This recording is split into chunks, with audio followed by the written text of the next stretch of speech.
everything else. And it was a good job they did, but the point of the matter is they're double exposures. Each ghost image is a double exposure. And it's impossible to extract two images that are double exposure. I was looking through my computer and found an image the other day and I thought, who the hell is this ugly bastard in my computer? And I said, oh, that was the double exposure. These two are going to be linked together for the rest of the universe. And I said, no, that's right, I made the double exposure, I can extract them. But if I didn't have the original images, you cannot extract a double exposure into two images. David Healy? Yep. What were the two images? The two images. I'll just have a look, wait on. Oh my God. Is that me? Oh my God. That's my quota. Jesus Christ.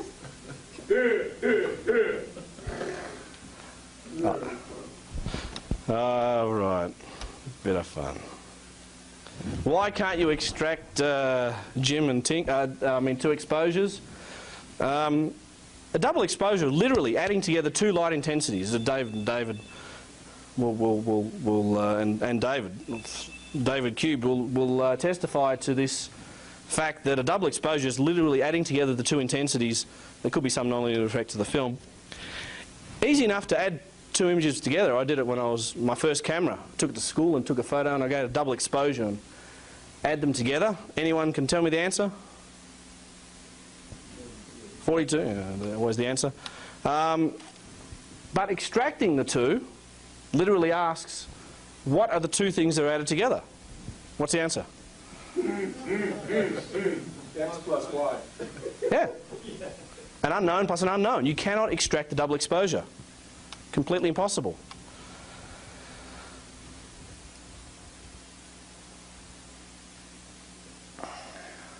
You can't get all of the footage for the extant film from a camera original Zapruder film because you've got all these double exposures in the sprocket areas.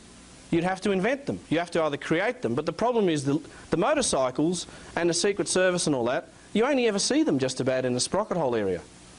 So you've got to throw all that away because you can't extract double exposures. Where do you get it from? It's not in the Zapruder film. The ghost panels.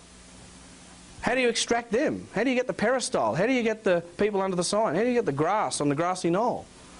You can't extract it from the original film to make a new film. It's not possible. It's either a genuine film, which we know it's not. It's a complete fabrication. It's made from actual films of the assassination, of the bystanders, and of the background, but not from a camera original Zapruder film. It's not an alteration of a film. The extant film is a complete fabrication. Only the background needs to have been filmed from the actual Zapruder pedestal. You can do it with photographs, you probably do it with film. Nice tripod, just pan around slowly, get enough images to create a nice tall, so you can do the full ghost images as well. Right, and do similar to what Jack did with his 16 photographs. Zapruder, he may have taken a film, he might have been told to take a film, could have been there by accident. If he did take a film, it was only used as an aid to create the images I've shown you today. So what happened? And I'll be really quick now, Jim. On the day, most likely, in fact, you've got no choice really unless you're going to create images of the Secret Service agents and the motorcycles. You can't animate the whole thing. Most likely, a number of high-quality films taken of the actual assassination from wherever. Zapruder may have taken a film, or may have just been told to stand up there. Pilot film of Dealey Plaza was taken, if it wasn't already done. This is what I think happened. This is where I think David Healy's optical printer stuff comes in. If there was a Zapruder film, or if not, one of the other films, was processed, and maybe you just use frame excision. You just take out a few frames to get rid of the content you don't want, because you're only going to project it on a projector. You're not going to study it like we do. You're not going to publish it in a book. So there's actually two parallel film processing jobs going on. You can't complain. You got two coffins. You've got two films. You've got the one that's going to be shown the morning after, that's going to be shown to Dan Rather. He's supposed to make an offer, but he runs out and tells it on TV what he sees, using everything that David Healy says. Right? You cut some stuff out, you put it together, you whip it up, you just bang. Right? A couple of days you get a film, you show it on a projector. People are so horrified to see what's going on, they don't notice anything. Parallel path, you're creating these images. Right? A few lousy quality images to put in life, then a few more a week later, or 2 weeks later, 2 days later, I don't know what's going on. But the ghost images have to be taken from the pedestal, right? The background has to be taken from the pedestal. You then put the bystanders in wherever you want them, wherever you think they should be. But aren't our elements coming from the pedestal? Don't they all have the perspective of being filmed? You have to get the perspective right, but you can get a little bit off the pedestal and the perspective. You can't tell. I mean, how do you know that this person was standing like that and not like that? They could also come from the pilot film. They could, if there was a pilot film, but it'd be cleaner if you just had something of an empty Dealey Plaza. Pilot film? What do you mean? It's a film of the assassination film by the assassin. No, if you take a pilot film, if you take just a film of Dealey Plaza, like Jack has suggested in the past, with nobody in it. I didn't know what you meant by pilot film. Yeah, sorry. A pilot film of Dealey Plaza with nobody in it. Nice and tall, nice and wide, high quality, high resolution images of Dealey Plaza. That from the Zapruder pedestal, that's what you need as your background. That's David's background. This is for the image work. The image work to be published is like a sequence of photographs. The film that's going to be shown within the first couple of weeks is done with a film printer, optical printer, and you change things around. So for the ones that will be published, you do it as a sequence of photographs like the 1861 with 10 elements. Well, you do about 30 in the first couple of days, and then you do a couple more, and you do 200 in a few months. I think you can process a couple of hundred frames in a few months. This was interesting, whether Zapruder was actually up there or not. Hudson again, I like reading his stuff. This little pedestal. Did you see anyone standing up there you can remember during the time the president went by? Oh, there's a bunch of people in there, you know, a whole bunch of them. A lot of people in there, a lot of people in here. In the shelter or in that area maybe where Zapruder was supposed to be. Did you see anyone standing up there taking motion pictures with a movie camera? Oh yes, I've seen people up there trying to taking pictures. Right, people filming up near Zapruder. Well, where are the pictures? Whole bunch of people. Where are the pictures and then taking pictures? Well, you just get rid of all of them and you alter the rest. All the other pictures. I stand a photograph that should show the pilot cameraman. Or the other cameraman of the actual... No, the pilot film is when there's no one there, Oh, okay. and then you take it 1 or 2 films of the actual assassination while it's happening. Like this. How many? 1, 2, 3 cameras today. Same story for the assassination. It's just as more important than my presentation. You have a few cameras getting all of the action. Okay? So Hudson says, yes, a whole heap of people filming up there. But did you see Zapruder filming? And we checked it. He couldn't see Zapruder if he wanted to, and he didn't. I did notice, and he starts talking about Altkins over the street. So he noticed Altkins over the street filming. So he noticed people taking, he couldn't see Zapruder because it's out of sight, but he saw a whole bunch of people. There was a bunch of people in there, a whole bunch of them, a whole lot of people. A lot of people. Talking about up in the Pergola area. Yeah. Near where Zapruder was supposed to have taken his film. So we've got some testimony that there was people taking films all right. Just that we don't have any genuine photographs left to find them in. Maybe. You might have found one, I'm not sure. Next day, frantic work to create that. Uncertainties and mistakes with the assassination plot. You've got to realise Oswald is still alive. The plan's gone terrible. Jim would talk about all this in much more detail, I'm sure. The plan has gone so badly that the images they were going to publish in Life have to be terrible quality, and you've got to get rid of anything that shows the motion when you get to the crucial part, and you leave out 3 seconds surrounding the headshot, or 3 seconds according to what we now have as the film, of the headshot, and you say that the president collapsed on Jackie's shoulder. I mean, that's a nice way of saying he got shot in the head. Right? You cut all that out, you make the rest so bad that you can put any story in between, right? Like Disney animators or, you know, The Simpsons. They send it to Japan or China to put the frames in between. Right? You've got to publish a few quick ones. That's what I just said. No images near the headshot used in Life. You know, I would love to see a sheet of paper with these conclusions on it, because they're very rapid fire and they're conceptually pretty issues. So see if you have a Well, I'll slow down a little bit and Jim will just have to keep pacing around. You're doing fine. You're doing fine. All right. Take 5 more. Okay. So, in that issue, I should really show you. I mean, it's important enough to. This is the thing. The closer you get back to the time of the assassination, the more probability you have of finding the mistakes. Well,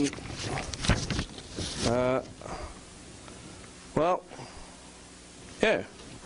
Well, those two big ones at the bottom are it. Before and after.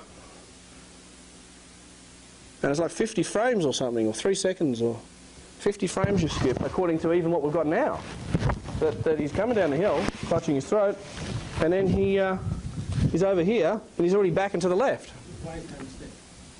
No, it's not a mistake. It was leaving open the options. He's there and then he's there. You can fill in the story how you like. Let's wait to see if we can kill Oswald off for it first. And the description, the president collapses on his wife's shoulder. And in the last two small pictures, the First Lady cradles him in her arms.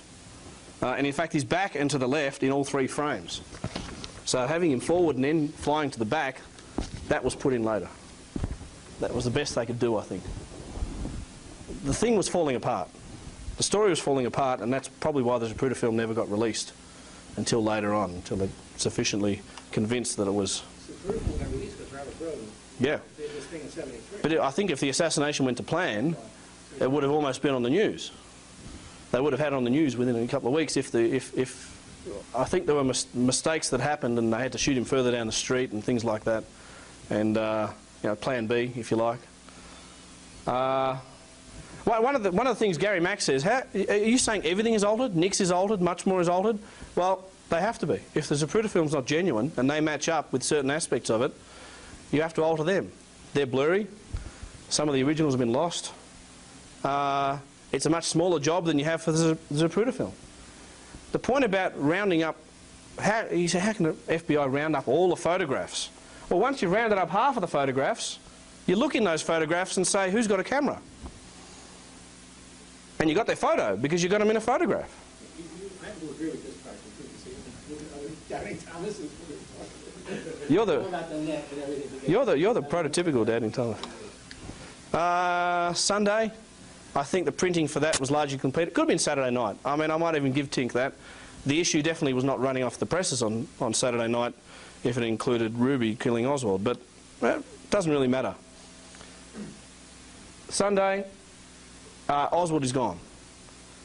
We've got a bit of closure on the whole story. We can actually draw a cut, start tying up the loose ends, apart from the one that hit Tague and Magic Bullet. No, but that didn't go to plan, and he sort of was down the... Can you get it away with 3 bullets? You know, because Hoover knew it was going to be 3 bullets. Yeah. No, I mean, I think, you know, what didn't go as well as they hoped. Can we get away with a 3-bullet scenario? That's what they decided straight away. You know, we're going to go with the lone nut assassin. He's going to be up in that... It's going to be Oswald. We're not going to use these other patsies that we had lined up. He's just going to be him. But then, does it fit together? It was down the street. Can you get through the... Well, we're going to go with it. But at least Oswald's not going to say anything now on Sunday. That was genuinely, I think, added in at the last moment, because the text looks like they had an article about Oswald, and then they sort of put in an extra line that he's dead. And they started creating some of the better quality images for this memorial edition, which I don't still know when it was published. Monday, Life distributed. I'll show you the image, and if it's not genuine, it's got the newspaper name, so we'll try and find out if it's a genuine image. On Monday they're publishing an image. I think it was Monday. Maybe it was later in the week. I better check that. That's what I think, but maybe you have an issue. Maybe you have an anomaly. I don't know. I don't know. The colour ones start going out. Early December, well, that's when I say the memorial edition comes out, including the possible frames without blur, and of course the frame that will eventually in the 1990s become the front cover of the MPI's scenario. Still involved 3 bullets with Kennedy and Connolly, then Kennedy. That article by Paul Mandel in the memorial edition is bizarre, with many details. I'll show tomorrow, by the way. It's not Kennedy, Connolly and Kennedy. It's Kennedy, and Connolly in the earliest version. That's even more bizarre. This is from that... I hope I'm not stepping on anything you're going to do here. But this is the from that article, just within a week or 2 weeks or 3 weeks of the assassination. They know that the camera's 18 frames a second, 2 frames a second faster. The first strikes the president 170 feet away. 74 frames later, the second fells Governor Connolly. 48 frames after that, over that distance, hits the president's head. It's amazing what they know so quickly. And in fact, they have the director of the National Rifle Association repeated the feat with an identical rifle with identical moving targets for life last week. That's quite amazing. That's got to be fabricated. Well, This feat with the marksmanship. Oh, the fast peak, Yeah. The paragraphs come out of the CIA. Oh, yeah. Yeah. I'm just saying that the depiction, the event. That's a different issue. now, interesting to do with the numbering, we've got 74 frames and 48 frames and the speed. That's what's referred to in those documents that are in Murder in Dealey Plaza. But it doesn't actually say which frame number, and I noticed 48 is very close to the gap between 313 and 358. It's not very far off. So That's what they say in the CIA report. yeah, if it's I'll have to have a look. I've only seen copies. So amazing what they have in the. And this is, if we take the current film, this is where they're saying the first shot. Right, so they're saying this is the frame where they saw the first shot. Why? Because it's blurry? I don't know. And this is the second. No, the first strikes the president. The second fells Governor Connolly there. I don't know, maybe it does. 265?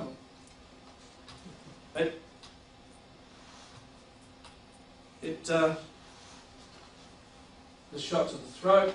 Since by this time the limo is 50 yards past Oswald.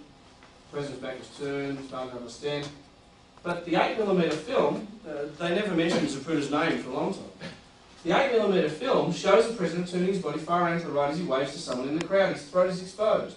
In fact, in the first black and white photos, you don't even see him waving. He could almost be clutching his throat straight away. Okay? What looks could turn into a wave afterwards, and they make him clutch his throat later on. I mean, for all I know, he could have got shot in the throat on his turn in the corner. Well, that's my first comment. And the second comment is that this, as David says, was not a misrepresenting. And Dan Rather was not a misrepresenting of what was in the film, or Dan Rather was reporting what he saw. This here is a prescription for how you want to create the film. This is the script. This is what they thought at the time was the script, and they were confident enough to publish it just a couple of weeks afterwards. This is what we're going to do. We're going to make sure he turns far enough around to get shot in the throat, and we'll have him turning back around, and we'll fill in the details. And there are other problems. So, in the end, this now looks like a lie. It was a prescription. Interestingly, the guy that wrote this article was one of those suspicious deaths, wasn't he? Died of cancer in 1965 or something. I don't know when he died. Yeah. I tried to interview him. He was deceased by that time. Yeah. Well, none of the others. He's on a list of slightly suspicious I deaths. don't know about that. Well, he's in somebody's book. Also, I'd be careful about prescriptions because I'll show you articles that have different prescriptions tomorrow. Well, no, but the prescription could have changed as more information came through. What other photos are being published? What other evidence is there out there? We're using the gold standard here as a Zapruder film. I use the autopsy photographs. I have a slightly different scenario. We won't talk about I think the scenario keeps changing. As the days go on, they say we can't have that anymore, we're going to change that. That's why this prescription wasn't carried out. Fully. Great. The true prescription will emerge when you can make the autopsy photographs with the Zapruder film. Because then you've got a correlated thing from the two primary sources of evidence. So they tried to do that. They did everything to bring the wound around to the front. Okay. 64, things a mess, magic bullet, film that keeps, I think the details keep getting modified. Eventually there's no trace of the non-fatal bullets. You don't actually see them at all. There's no blood, there's no reactions. The 6 to 8 shots, in fact, reading that, I think he's talking about 6 to 8 shots in general. No, he's talking 6 to 8 impacts on the bodies. That's what But he not was on asked to the- prepare. not just on He was the- asked- That's what he was asked to prepare, was the impact of shots on bodies. Yeah. But And- he prepares and- 3 separate scenarios. Pardon me? He prepares 3 separate scenarios. Not to my No, understanding. That is a I'm talking separate about, matter. he described seeing on the film. This is not what he prepared in his Right, sheets. right. This is what he testified to the ARB. This is Homer McMahon said. Okay. Homer